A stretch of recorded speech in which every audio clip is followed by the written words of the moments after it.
Hello mate, I just thought I'd make a little video for you because I've been working on it all day today just to get it nearly 100% right. But you can see obviously the rear quarter now, so this rear quarter back panel joint, once I press that in there, so that will have a little tack weld there. That will be fully brazed all the way down once we start welding it on. That joint is perfect, so the rear panel is lined up lovely. Over on the driver's side, again, exactly the same. So the rear panel is perfectly lined up. And just push it in there, make it a little bit tighter. That has taken quite a while to line that back panel up. Also down on the driver's side itself, I've lined the wing to door. You can see I've lined all that up. So the actual door gap, that's what I'm talking about, the gap between the wing and the door and the swage line fit lovely. The gap on the door and the wing, so it's a nice uniform gap. I've been doing it with vernier gauges, 5.6 millimeter. So the doors themselves, the doors had been off the car and people had been adjusting the door, been messing around with the door. So you actually adjust the door on these bolts here. You can unbolt the door by removing this 10mm, and that leaves the adjustment alone. So when I remove this door now, I'll undo this 10mm top and bottom, and the door will actually lift off the hinge. The door adjustment for all the gaps is these two bolts, top and bottom, so there and there. Now that allows you to move the door quite a lot. You can move the door up and down, back and forward, and then you can take spaces out. There's spaces on the hinges as well. You can move the door in and out like this. So you have a full range of adjustment. Now, wherever this car had been worked on, people had been pissing about with them adjustments on them door hinges, and the doors were completely out of line. So as I've been paneling it up, I've actually measured off all the E30s I have here, and you can actually see it's a nice uniform gap along that door to roof joint. I've lined the back panel up so you can see this little oval hole. It lines up with the original oval hole, so we know the rear quarter is in exactly the right place. If I run you down this actual door shut gap now, the door shut gap is lovely and uniform. Again, a rough average of about 5.6 millimeter, so it matches the front wing. And then if you look down the swage line lines up exactly how it should do.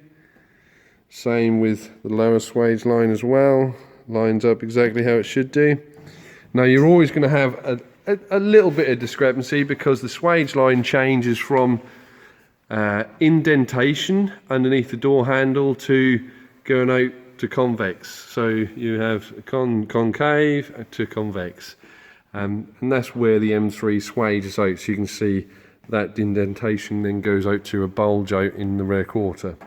So you can see that the driver's side, it's taken me all day to do this driver's side, but the driver's side and the back panel now is fully lined up, ready to pin, dowel pin. So what I will actually do is, like I said in the last video I sent you, I'm fixing the rear quarter on in all the different places with these little 8mm self-tapping screws, which is like a spot weld. That allows me to still adjust the rear quarter panel about to where I want it. Once I'm happy with the position of the rear quarter, which I am this side, I can drill an M8 hole here and an M8 hole here and all the way around, so the rear quarter will bolt on using an M8 bolt, and it will go back into the exact same position, leaving the door gap 5.6 perfectly every time that I have this on and off.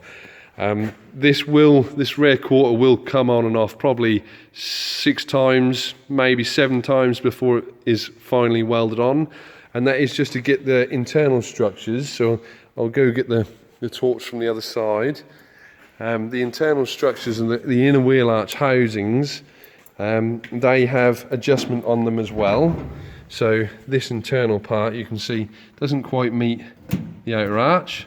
So I have to physically clamp all the internal wheel arch to the outer skin, and then make sure once it's clamped, I can then start put the tiny little self-tapping screws all the way around, and then screw the wheel arch to the inner arch. So once I remove the rear quarter, the inner arch stays in the same position as where it was. So it means that I can then spot weld the inner arch in position, then lift my outer arch back on and use the bolt holes that I'm going to make to bolt it straight onto the right position, because everything is fully adjustable at the moment. So the driver's side is done. It's taken all day today, but driver's side is fully complete and straight, and the door gaps are beautiful. The rear boot, the rear panel gaps are absolutely lovely. The panel where it meets the light itself, these two joints here and here are absolutely beautiful. The door, both doors, funnily enough, I will just say it, both doors, to give you some idea how much of a gap there was and how much someone had adjusted that down, is they'd actually lowered these doors by about 8mm, which is quite a lot. When you look at and I'll show you the difference. So this is lined up, you can see the swage line is lined up, but when you look at the rear quarter oval, the rear quarter oval is 8mm down. So that hole is a telltale sign that the rear quarter isn't in the correct place. All right, so you can see that actually is an oval inside underneath this panel. So this is the new rear quarter. The top of the old rear quarter is still there, and I keep that oval there while I'm doing it to make sure that I'm putting my panel on in the right place. So this whole door, this side, needs to come up by the depth of that oval. The door needs to come up, the wing needs to come up, and the rear quarter needs to come up, then the gaps adjusted. All right, so you can imagine that's just taken a day to do one side and the back panel, so I'd imagine that side to be done by tomorrow. And then hopefully the carbon panels, the guy has made this side carbon panel, so this inner carbon panel, that has been made and completed. I'll just open the boot and show you.